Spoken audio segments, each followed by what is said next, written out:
اعوذ باللہ من الشیطان الرجیم، بسم اللہ الرحمن الرحیم، اللہم صلی علی محمد وعلی آل محمد۔ السلام علیکم۔ آپ سن رہے ہیں دل کی بات صفا کے ساتھ، جہاں مسائل کا جواب صرف مشورہ نہیں، قرآن اور سنت کی روشنی میں سمجھ اور سکون بھی ملتا ہے۔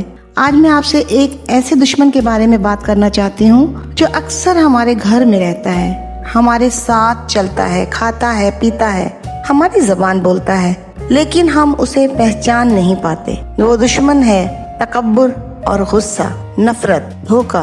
کبھی غور کیا ہے، بعض اوقات ہم کسی انسان سے لڑ ہی نہیں رہے ہوتے، بلکہ ہم اپنے زخمی نفس سے لڑ رہے ہوتے ہیں۔ کبھی ایک معمولی سی بات پر غصہ آ جانا، کبھی کسی کی کامیابی دیکھ کر دل کھٹک جانا، کبھی اپنی غلطی ماننا پہاڑ اٹھانے کے برابر محسوس ہونا، اور ہم سمجھتے ہیں کہ ہم مضبوط ہیں۔ کیا واقعی ایسا ہے؟ کہیں ایسا تو نہیں کہ جس چیز کو ہم طاقت سمجھ رہے ہیں وہ دراصل ہمارے اندر کی کمزوری ہو؟ آئیے قرآن، حدیث، نفسیات اور اپنی روزمرہ زندگی کی روشنی میں ان تمام حقیقت سے پردہ اٹھانے کی کوشش کرتے ہیں۔ ذرا ایک لمحے کے لیے خود سے سچ بولنا شروع کر دیجیے۔ کیا آپ کو اپنی تعریف سن کر خوشی سے زیادہ سکون ملتا ہے؟ کیا تنقید ہوتے ہی آپ کے دل میں بے چینی پیدا ہو جاتی ہے؟ کیا آپ آسانی سے میں غلط تھا کہہ سکتے ہیں؟ کیا کبھی کسی رشتہ دار، دوست یا پڑوسی کی کامیابی دیکھ کر دل میں ہلکی سی چبھن محسوس ہوئی؟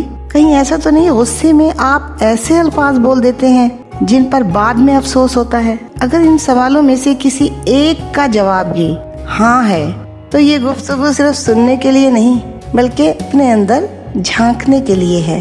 ہمارے معاشرے میں کتنے ہی رشتے صرف انا کی وجہ سے ٹوٹ جاتے ہیں۔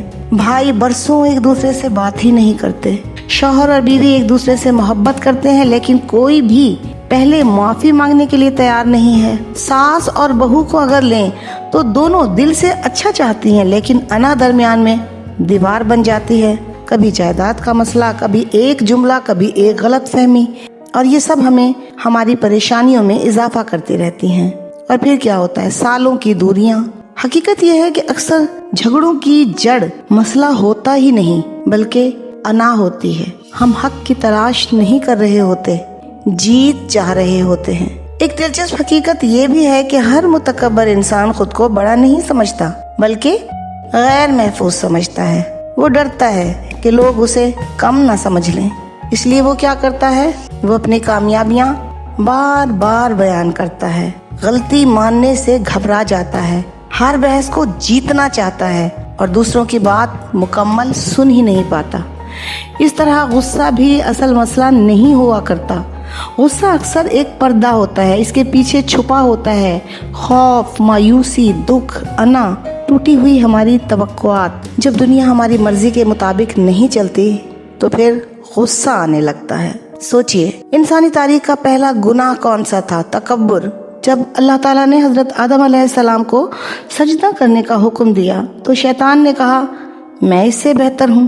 یہ صرف ایک جملہ تھا، اس ایک جملے نے اسے اللہ کی رحمت سے کوسوں دور کر دیا، ہمیشہ کے لیے دور کر دیا۔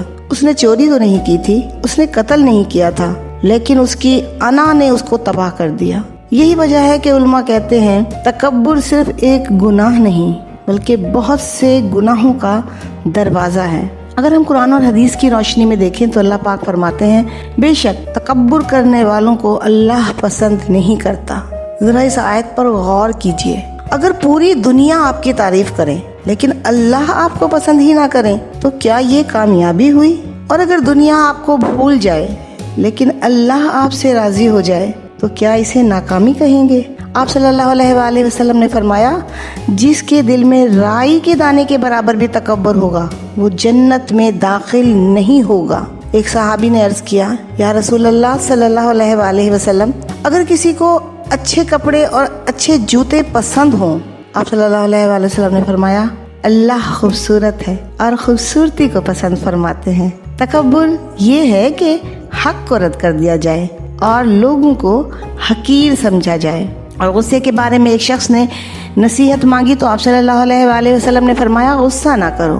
وہ بار بار پوچھتا رہا اور آپ صلی اللہ علیہ وآلہ وسلم یہی فرماتے رہے غصہ نہ کرو۔ خود کو بدلنے کے لیے ہمیں 5 عملی طریقے اختیار کرنے ہوں گے۔ پہلا قدم، روزانہ